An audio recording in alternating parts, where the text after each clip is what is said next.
Berikutnya kita beralih ke sorotan dari dalam negeri, saudara. Kasus pembunuhan Vina dan Eki. Ibtu Rudiana, ayah Eki, jadi sosok yang paling dicari kemunculannya, khususnya saat Peggy Setiawan bebas dari jeratan status tersangka. Keluarga Vina kini mendesak ayah Eki muncul ke publik dan ikut menuntaskan kasus pembunuhan yang telah berlangsung sejak 2016. Keluarga Vina mendesak Ibtu Rudiana muncul ke publik untuk mengungkap secara jujur kasus pembunuhan Vina dan Eki. Kakak Vina mendesak Rudiana muncul karena sudah ada kasus salah tangkap dalam pembunuhan Vina. Karena memang dari awal itu kami menyerahkan semuanya itu ke Pak Rudiana. Semua kasus ini diserahkan ke Pak Rudiana. Ya, memberikan penjelasan lah bahwa ini kan isunya salah tangkap semua nih gitu kan. Ya harusnya sedikitnya dia muncul. Mantan Kabar Eskrim Polri Susno Duaji menilai peran Ibtu Rudiana penting dalam pengungkapan kasus pembunuhan Vina dan Eki. Susno menyebut Rudiana harus diperiksa kesaksiannya. Saksi Rudiana harus betul-betul diperiksa, tapi jangan dengan kekerasan. Dari mana dia tahu nama-nama itu? Karena saya udah baca berita acara Rudiana. Rudiana menyebutkan nama-nama itu 1, 2, 3, 4, sampai 11. Termasuk 3 DPO. Oh, dari AEP. AEP-nya dari mana? Makanya AEP harus dicari. Dan Pengamat Kepolisian ISES Bambang Rukminto menilai ada kesan janggal dari minimnya kemunculan sosok Rudiana sepanjang kasus ini kembali dibuka. Jadi saya rasa Ibtu Rudiana masih ada di Cirebon dan bertugas. Hanya saja ketika dia tidak muncul di publik, ini memang tetap akan menjadi tanda tanya gitu loh. Mengapa dia tidak memberikan kesaksian-kesaksian yang seperti diharapkan masyarakat seperti itu. Sebagai penyelidik tentu dia juga harus membantu kepolisian untuk mengklirkan masalah ini gitu.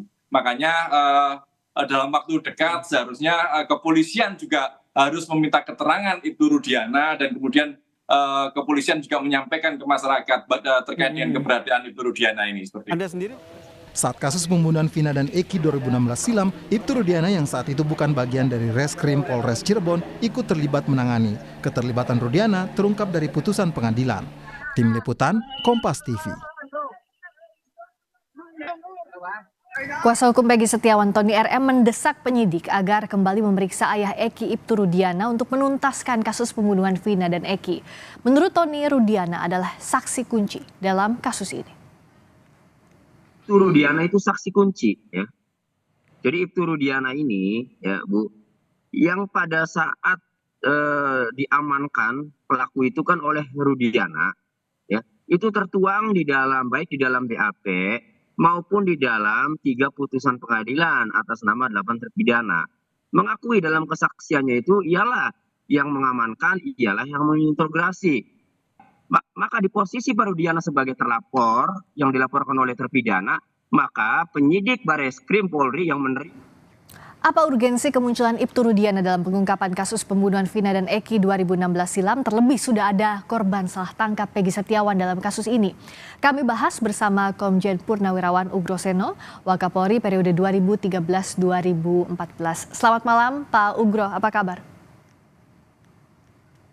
Mohon bantuan di-unmute Bapak, karena suaranya belum keluar. Oh, sebentar ya. Ya, sudah terdengar. Ya, Pak Ugro, kalau dari pihak Polda Jawa Barat maupun Mabes Polri menyebut bahwa Ibtu Rudiana ini sudah diperiksa Propam tapi hasilnya tidak dipublikasikan. Sebelumnya Propam dan Itwasu juga sudah memeriksa dan katanya tidak ada pelanggaran etik di sana. Apakah artinya dalam kasus ini setelah Peggy Setiawan dicabut status tersangkanya, mau tidak mau Rudiana harus dihadirkan kembali sebagai saksi? Ya, konsentrasi untuk mendapatkan beberapa informasi penting dalam peristiwa tanggal 27 Agustus tentang kasus Vina dan Eki ini. Sebetulnya jangan fokus kepada Ibtu Rudiana saja. Anak buahnya yang ikut menangkap bersama-sama di mana sekarang?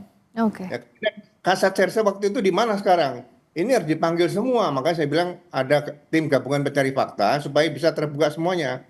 Tidak mungkin Ibtu Rudiana mulai membuat cerita yang mendatangkan Liga Akbar, cerita yang tidak benar, kemudian dia mendatangi ke lokasi dengan sendirian tidak mungkin. Pasti dikawal oleh anak buahnya.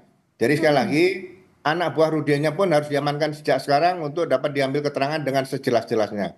Nah, ini bagaimana mekanisme yang bisa diterapkan, Pak Ugro? Apakah harus dimulai penyidikan sejak awal lagi bahkan karena sudah ada salah tangkap Peggy Setiawan atau seperti apa prosedurnya? Ya ini sebenarnya harus kembali ke TKP lagi. Laporan polisinya tuh sebenarnya harus diluruskan. Siapa yang membuat laporan polisi tanggal 26 Agustus? Bukan laporan polisi Ibtu Rudiana yang dibuat tanggal 31 Agustus. Ya, jadi TKP sejelas-jelasnya harus dikembalikan. Apabila kita tetap berangkat dari kejadian tanggal 31 Agustus, berarti nanti akan benturan itu dengan kalau memang akan diperkas selanjutnya. Jadi sekali lagi kembali ke TKP, siapa yang mendatangi TKP pertama kali, itu orang yang harus membuat laporan polisi dulu. Oke, dan kalau bicara soal prosedur, pada saat itu Ibtu Rudiana menjabat sebagai Kasat Narkoba, tapi ikut menyidik kasus ini. Anda melihat ada yang tidak biasa, Pak Ugro? Ya kalau mau dilibatkan biasanya kalau kasus yang menarik perhatian publik dan sebagainya, ada menyangkut jiwa yang meninggal dunia, bisa dibentuk tim, dilibatkan juga nggak ada masalah. Tapi harus ada surat perintah penyidikan. Sejak ada laporan polisi, seperindiknya itu yang membuat siapa, ini harus jelas itu. Jadi yang terlibat siapa di situ harus jelas. Karena ini kasus pasti suatu saat akan mendapat pertanyaan dari beberapa pihak kalau kasus ini tidak terungkap atau terungkapnya seperti sekarang ini, jadi ada salah tangkap dan sebagainya. Nah, kalau sekarang kan posisinya publik juga tidak tahu di mana Ibtu Rudiana, lalu tadi anak buahnya di mana, pun juga saksi atas nama AF tiba-tiba menghilang. Nah, sementara kan publik meminta ada transparansi, jangan sampai ada korban salah tangkap lagi sebagai Peggy. Pak Ugro, siapa yang bisa nge-push ini? Siapa yang bisa mendorong ini? Ya saya bilang dari awal, karena ini kan ada permasalahan dengan Polresta Cirebon dan Polda Jabar, sehingga perlu ada tim gabungan pencari fakta dari pusat supaya ini tidak menimbulkan kecurigaan-kecurigaan. Nah, tim gabungan dari pusat ini terdiri dari berbagai disiplin ilmu, pakar-pakar tadi, dan juga dari lembaga kriminologi UI atau dari RSCM yang biasa melakukan otopsi. Ahli-ahli otopsi ini harus dilibatkan, DNA juga dilibatkan. Nah, yang bisa memerintahkan untuk mendorong adanya tim khusus ini siapa? Apakah harus perintah Kapolri langsung? Saya bilang sejak dari awal. Jadi kalau kasus seperti ini, masalah nyawa, presiden harus mengetahui warga negara yang hilang, yang sakit, yang meninggal dan sebagainya, supaya jangan sampai presiden hanya merintahkan, sudah saya sampaikan kepada Kapolri, ini nyawa manusia. Manusia ini kalau hidup itu suaranya berharga untuk pemilihan umum. Itu kan harus dikaitkan ke situ, jangan dibutuhkan pada saat 5 tahun sekali, tapi selama itu tidak diperhatikan. Jadi sekali lagi menyangkut nyawa manusia, ya presiden harus tanggung jawab, itu menurut saya.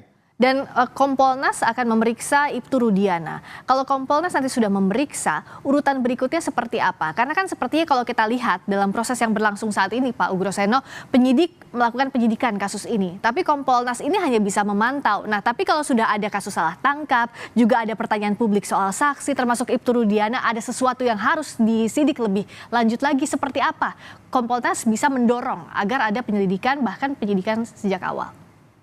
Jadi kalau dibentuk pos komando pengendalian masalah kasus terbunuhnya atau pembunuhan Eki dan Vina di Cirebon, dibentuk pos komandonya di Cirebon. Siapapun nanti bisa datang ke situ, ya presiden, mau wakil presiden, mau ketua DPR, ketua MPR, bisa datang ke situ. Komandan insiden atau komander di tim gabungan ini, ya menurut saya ditunjuk saja seorang bintang 1 dari Barreskrim supaya memimpin pengungkapan kasus ini dengan sebaik-baiknya. Termasuk kalau misalnya ada pelanggaran prosedur atau bahkan pelanggaran berat dari penyidikan awal kasus ini, artinya sanksi berat itu bisa dikenakan bahkan pidana kepada pihak-pihak yang terlibat. Ya memang harus seperti itu. Jadi polisi yang profesional, polisi yang baik masih lebih banyak daripada polisi yang tidak profesional, tidak baik. Jadi sekali lagi jangan ragu-ragu kalau ada yang polisi yang salah, katakan salah.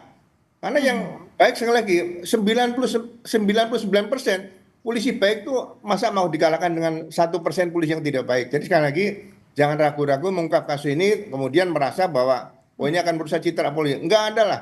Citra Polri tidak akan rusak dengan bisa mengungkap kasus pembunuhan Eki dan Vina ini dengan sebaik-baiknya. Walaupun ada salah prosedur yang selama ini itu sudah divonis oleh pra peradilan, ya nanti akan berlanjut ke peninjauan kembali. Tapi sekali lagi kasus ini terbuka secara tuntas dan tim baru yang menangani masalah ini itu saja. Dan ini kan sudah lewat 8 tahun, artinya pun bukti bisa jadi sumir, sudah menghilang, sulit ditelusuri sejak awal. Tapi sebenarnya bisakah ini secara presisi nantinya disidik dengan sesuai dengan faktanya, Pak Ugro? Ya, tidak bulat faktanya, tapi yang mendekati fakta ini kan itu mendekati cerita yang sebenarnya. Jadi ceritanya sudah terungkap misalnya atau sudah solid. Nah, pelaku kalau misalnya mau dicari, tinggal carikan kira-kira alat bukti apa yang bisa berkaitan dengan pelaku. Jadi ahli-ahli yang berkaitan dengan alat bukti ini kan misalnya sudah jelas keterangan saksi, keterangan ahli, ditambah dengan surat petunjuk dan keterangan terdakwa. Jadi keterangan saksi mungkin bisa saksi yang baru lagi juga masih ada. Keterangan ahli juga mungkin siapa tahu di sepeda motor ada darah, di baju masih ada darah juga belum ditemukan. Ya, membutuhkan ahli-ahli yang lebih banyak dari disiplin ilmu daripada ahli-ahli yang biasa kita gunakan, seperti itu. Artinya kan ada tantangan yang akan dihadapi kalaupun dibentuk tim baru untuk penyelidikan, bahkan penyidikan ulang. Nah, tapi Pak Ugro, apa yang harus dilakukan kepolisian agar proses penyidikan ini sesuai dengan faktanya, tidak ada yang ditutup-tutupi, transparan, artinya bisa diawasi juga oleh publik? Iya, maksud saya kerja tim ini misalnya jangan diminta laporan harian untuk kepentingan media, ya. Biar mereka bekerja, mungkin ada laporan mingguan, laporan kemajuan, silakan nanti disampaikan ke media, nggak ada masalah. Jadi sekali lagi, jangan sampai media ketergantungan kepada tim ini untuk bisa mengisi berita di media setiap hari. Menurut saya kalau seperti itu sudah cukup lama ya. Saya rasa serahkan sepenuhnya pada tim gabungan pencari fakta untuk melaporkan peristiwa sambil bekerja, ya kita doakan mudah-mudahan terungkap, itu aja. Ya, artinya kesulitannya juga kan tinggi.